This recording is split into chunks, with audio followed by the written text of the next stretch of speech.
Well, we're back. I'm sorry about that. It never fails whenever I'm trying to use my phone for a recording session. I always end up getting a phone call.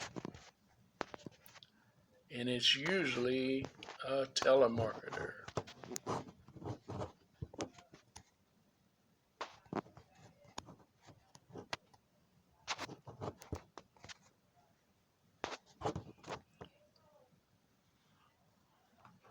Okay. So, I'm going to reach over here. These trays come in handy, by the way. If you can get one of these, you can pick them up at Walmart and most of your food stores. They put cookies and they put cakes in these, and they really come in handy when you're working on something. You break it down, you put your parts in, and a lot of your smaller engines will fit right in here. And so they really come in handy. You put everything together in one place.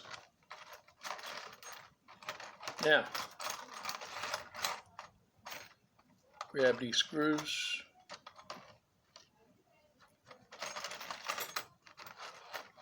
Make sure I got the right ones because I got two sets of screws in here. This one. And yeah. Okay.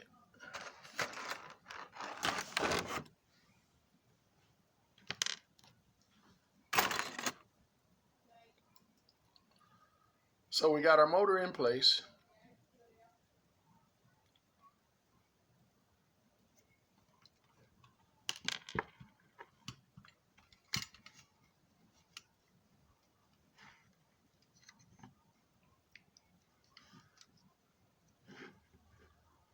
I've got the light on my camera so you can get a better view, and it kind of blinds me so I can't see.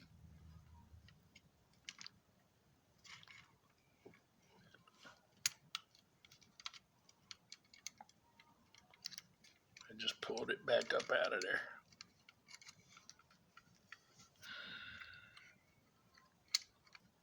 Oh, it went back. Okay.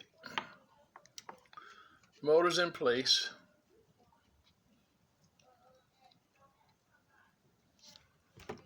Take our screw.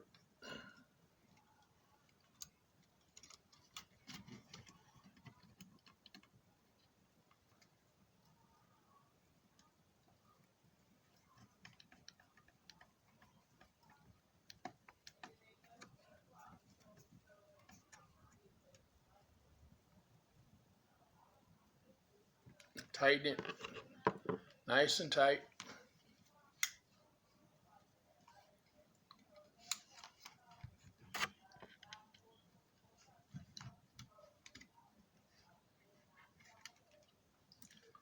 Line that one up.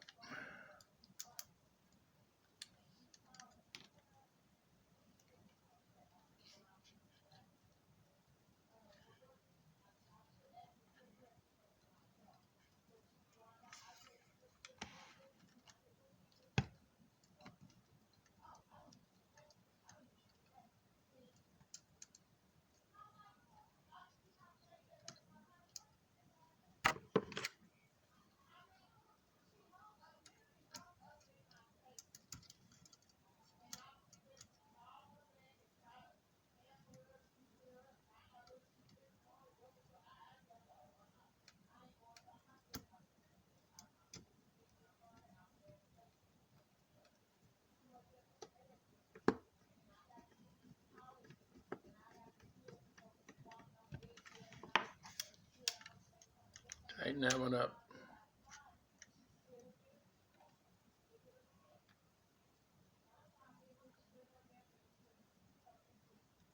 Now I was going to do this another way, and then I decided that would not look too bad because it represents another piston rod, and it looks pretty good actually. Rather than drilling a hole through here and then putting a bolt all the way across, I think that works pretty good. It's solid. It won't go anywhere. Um, and as long as those screws stay tight, it's going to work out. Now, what I have not done, which you've noticed, is I did not put the boiler on. Here's the boiler. I'm going to clean it up some more first. And I have not put on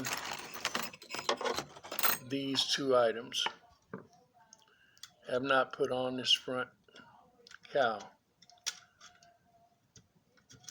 And with some work,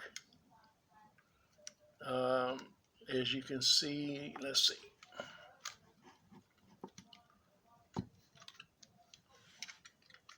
I've got the one side in.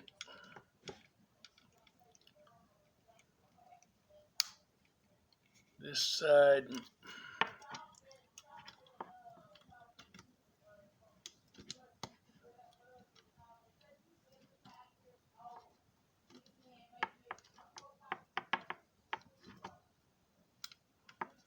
but what I was going to say was these need to be put on actually before you make fully assemble the motor.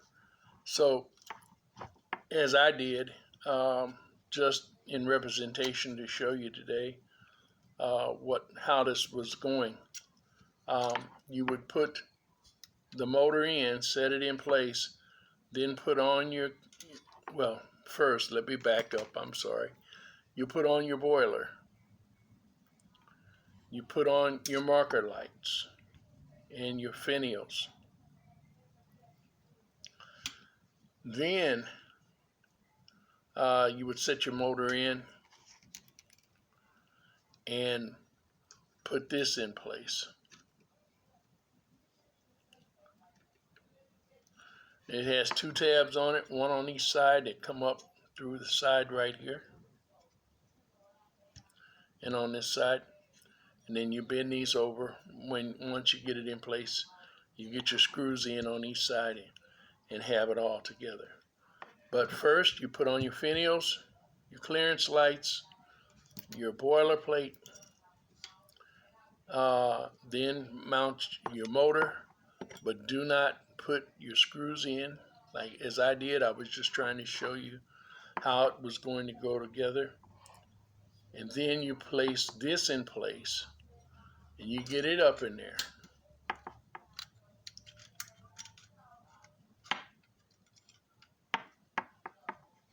And as I said, it will go, but it takes a lot of work to try to get it in this way.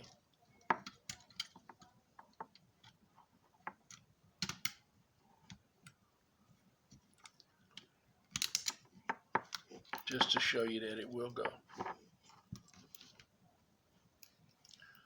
And that's the way it goes. But you see, this needs to go inside of this slot right here. And the only way you can do that is before you put in these screws on each side. But I just wanted to give you an idea of what I was working on. And this is a smoking engine. As I said, there's the smoke unit right there. And so this is, I believe this is going to be a really nice addition to my trains. I might do a couple of them. If anybody's interested, I might let one of them go.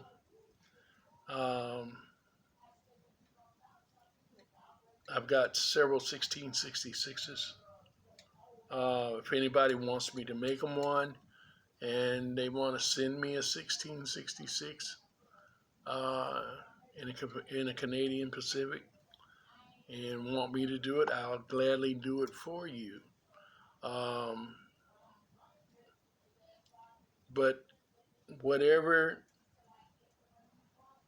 you do, I myself, this is really a simple project. As I say, you don't have to do a lot of custom. You just do some adjustments, and you can even put it back in the black as it was. Some of these have a black and a silver cap and the chrome. Some of them are the gold body.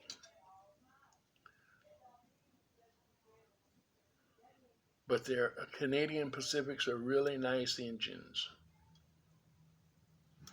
And once I get this up and finish this tender,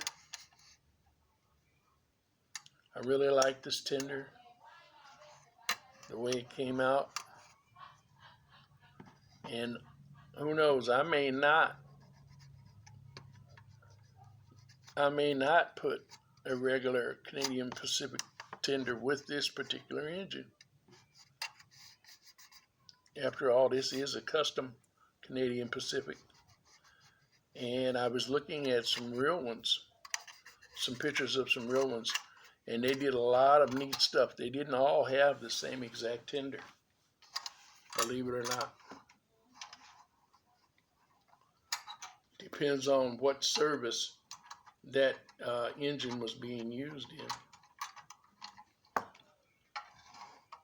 But I think once finished, this is going to make a really nice engine and tender combination.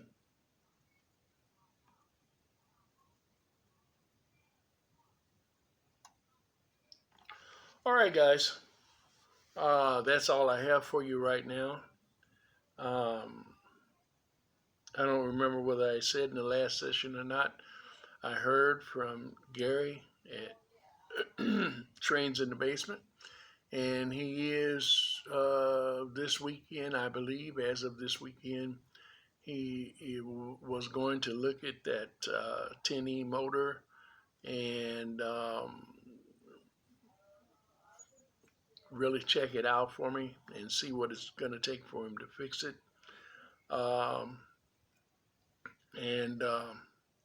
He thought it had a bad armature, and that's a possibility. I think I mentioned that also, but I didn't have any way to check it as my meter was down. But I'm going to do another video. I'm going to go ahead and assemble this, and I'm going to do another video and come back and let you see it completely assembled in the correct way. All right, guys. That's all I have for you for right now. As always, if you love working on and running your trains as much as I do mine, then you should have happy rails. All right, that's all for now. This is G-Man. Goodbye.